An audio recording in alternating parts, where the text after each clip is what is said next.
The Empire had many, many different issues in its military and government, all of which contributed to its overall downfall. However, there's one starfighter that could have made all the difference in the Galactic Civil War, the TIE Defender.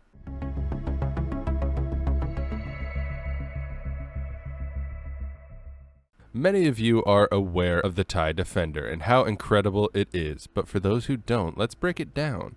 This special starfighter project was led by Grand Admiral Thrawn, and was one of the most costly projects to be undertaken in the Empire, alongside other projects like Stardust, better known as the Death Star. While Thrawn would eventually lose his funding to director Krennic, read the Imperial Thrawn trilogy for this story, he did create quite a few TIE Defender models and had them tested by Darth Vader himself. These models just never made it to a mass-produced level. Also, I'll just note that yes, Morgan Elsbeth is the current canon designer, but I find this to be a lame way to try and make a side character like her more important. Tales of the Empire was hardly what the name implies, and trying to make Morgan more than what she was is annoying. She worked well as a greedy warlord that helped supply the Empire and as one of Thrawn's mentees. She doesn't, however, work as the designer of the TIE Defender. It really just doesn't make sense. But I digress. Regardless, it is canon, so take it how you want to. Without more rambling, I think breaking down the specs of this fighter would be helpful. The Defender was manufactured by Sienar Fleet Systems, as with all TIE line starfighters. The TIE D was 9.2 meters long, 10 meters wide, and had a height of 8.7 meters. Its maximum acceleration was 4,200 G, or 21 MGLTs. Its max MGLT was 115 MGLT per hour, with an atmospheric top speed of 1,680 kilometers per hour, which is faster than you hitting the like button. It achieved these speeds with two Sienar Fleet Systems PSZ 9.7 twin-ion engines, an ion stream projector, and auto thruster.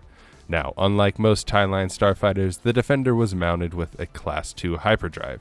This gave it the same interplanetary travel capabilities as the Rebel starfighters. The heart of the Defender was a IS-4D solar ionization reactor, and encasing its heart was a titanium hull with quadanium steel solar panels. But this wasn't its only protection, because the Defender also came with a forward and rear Novel Dex deflector shield generator. The TIE Defender also came with the most advanced sensor system packages for both short and long range, targeting computer, and navigation systems. All of this makes the TIE Defender a great starfighter.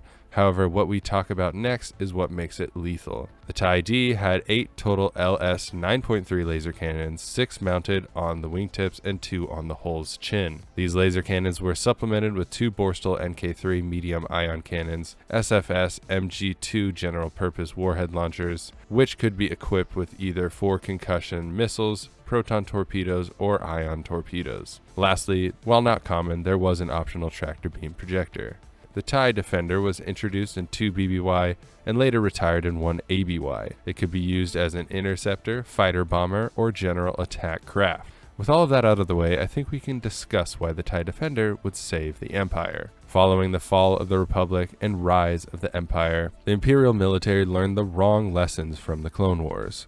The Empire saw the benefits a strong warship could yield over swarms of starfighters. The Republic Navy's Venator struggled when it came to head-to-head clashes with the many CIS warships. This is despite its large complement of starfighters. So, rather than continuing with carrier-focused capital ships, the Empire opted for bulkier, more powerful destroyers. Ships that could not only fight and take a hit, but ones that could command and control the many worlds of this new empire. There was one problem though. The ISDs never had anything of similar size to fight. Instead, they had to contend with precision hit-and-run attacks made by starfighters that were well shielded, packed a punch, and could escape into hyperspace. Now, Imperial-class Star Destroyers weren't without their own starfighters, and while they were fast and had powerful laser cannons, they definitely lacked the defensive capabilities to match the Rebels' coordinated assaults. Other models like the TIE Interceptor would go on to improve the Imperial starfighter pilots' odds against Rebel starfighters. However, the X-Wing just couldn't be matched, but it could have been. The TIE Defender, while experimental and not used fleet-wide, proved more than capable of taking on and eliminating rebel starfighters. It was shielded, had the firepower to match, and could utilize hyperspace. If manufactured on a large scale and used throughout the Imperial Navy, it could have effectively and efficiently removed the rebellion's ability to strike out against the Empire. For example, just imagine the Battle of Scarif. Swarms of TIE Defenders hunting down the numerous squadrons of X-Wings and Y-Wings. This would result in the slower Y-Wings being unable to disable the ISDs with ion torpedoes, because they would be intercepted and eliminated by the Defenders. This means the ISDs would have more than enough time to blast apart the ragtag fleet of rebel cruisers, corvettes, and transport ships. The Death Star plans would never be received from the surface because the shields would still be intact, and the heroes on the surface would perish along with any hope of victory. Now you might be wondering, well, if this TIE fighter is so great, why didn't it get funded? For one, cost. The Empire was stretching its resources thin already with Project Stardust, which was over budget itself. These two projects were competing, and in the end, Thrawn would eventually lose his funding to director Krennic. This was in large part due to Krennic's political savvy and Thrawn's lack thereof. Despite Thrawn's warnings on the vulnerability of Stardust and the greater advantage the TIE Defender brought to the Imperial military, his program would be delayed until the completion of the Death Star and its first successful tests. The second primary reason is the Empire's ideology.